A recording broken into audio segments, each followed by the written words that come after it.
রোজা তো চলে যাচ্ছে, সবাই সব সময় ভাজাভুজি খেয়ে আমাদের গ্যাস্ট্রিক বানাই ফেলছি।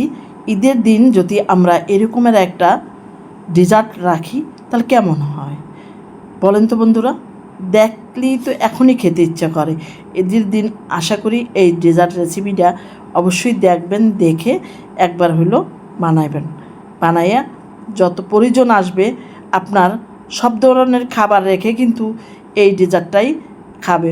ঘরে অল্প উপকরণ দিয়ে কিন্তু আমি বানালাম, একটু দেখতে থাকেন। আসসালামু আলাইকুম কাছের এবং দূরের বন্ধুরা, যে যেখান থেকে দেখছেন আজকের ভিডিও, অসংখ্য ধন্যবাদ আপনাদেরকে।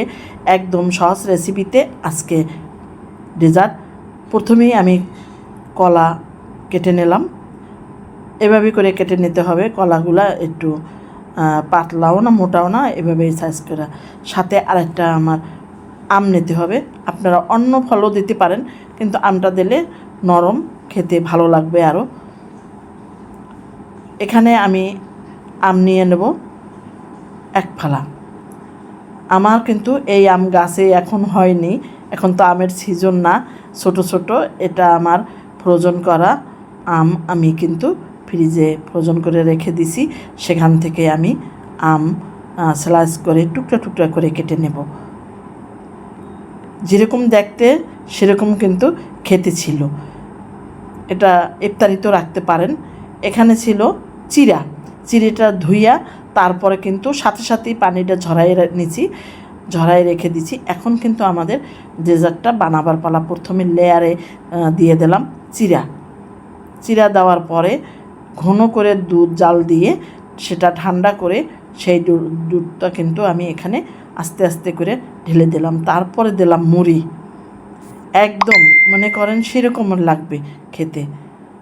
মুড়ি দিয়ে দিলাম। মুড়ি দেওয়ার পরে এখন আমি কিন্তু কলার স্লাইসগুলো দিয়ে এটা কাভার করে দেব। এর একটা ডেজার্ট রেসিপি যদি আপনার টেবিলে থাকে, সকালবেলা নামাজ পড়ে এসে কিন্তু এক বেলা খেলে আপনার অন্য খাবারের কথা ভুলে যাবেন। আমি খেয়েছি, এই জন্য। সেমাই তো আমরা সব সময় খেয়ে থাকি, পায়েস আমরা খেয়ে থাকি, মিষ্টির জিনিস বিভিন্ন ধরনের খেয়ে থাকি। সেজন্য আমি ওটা স্কিপ করে আপনাদের জন্য এই রেসিপিটাই আপনার সেরা রেসিপি হতে পারে। এখন আমার হাতে বানানো মিষ্টি দই দিয়া আমি কিন্তু আরেকটা লেয়ার করে দিতেছি।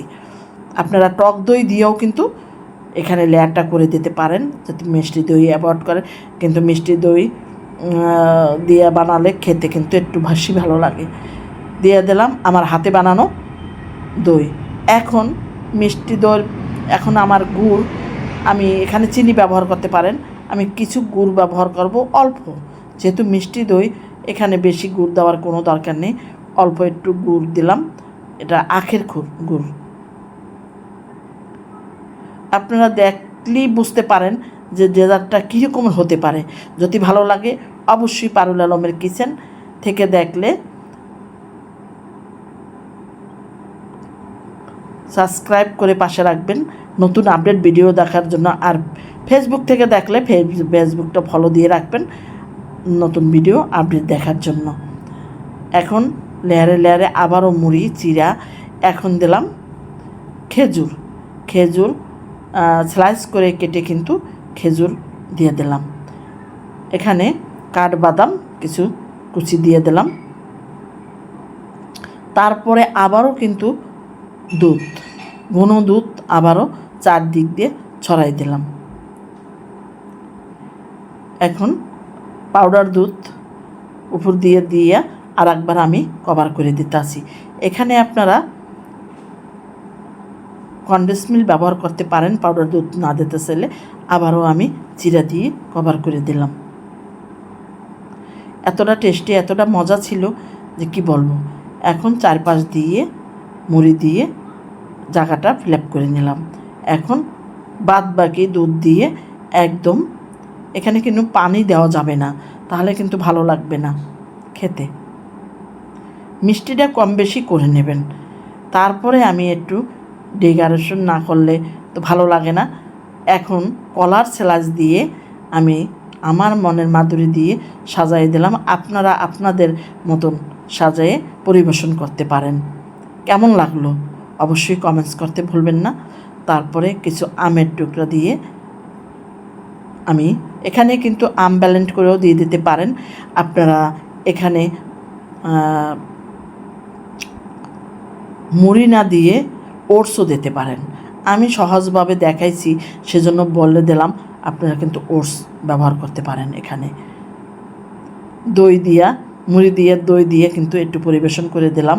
যতটা সুন্দর ডেকোরেট করতে পারবেন তত দেখতে ভালো লাগবে, ততটা কিন্তু খেতেও ভালো লাগবে।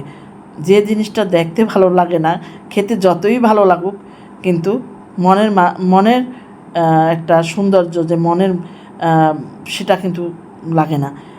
খেজুর দিয়ে আর কাঠবাদাম দিয়ে আমি এটা পরিবেশন করে দিলাম। কেমন লাগতেছে সেটা কিন্তু অবশ্যই কমেন্টস করতে ভুলবেন না। আমার কিন্তু খুব ভালো লাগতেছে। আমি 100তে কত পাবো সে নাম্বারটা আপনারা দিয়ে দিন। যাই হোক, ঈদের দিন আপনারা রাখতে পারেন এরকম একটা ডেজার্ট। শেষ হয়ে গেল আজকের মতন রেসিপি। বেঁচে থাকলে আগামী বছর আবার মজাদার কোনো নতুন রেসিপি নিয়ে হাজির হয়ে যাব আমি পারুল আলম। এ পর্যন্ত আপনারা ভালো থাকেন, সুস্থ থাকেন।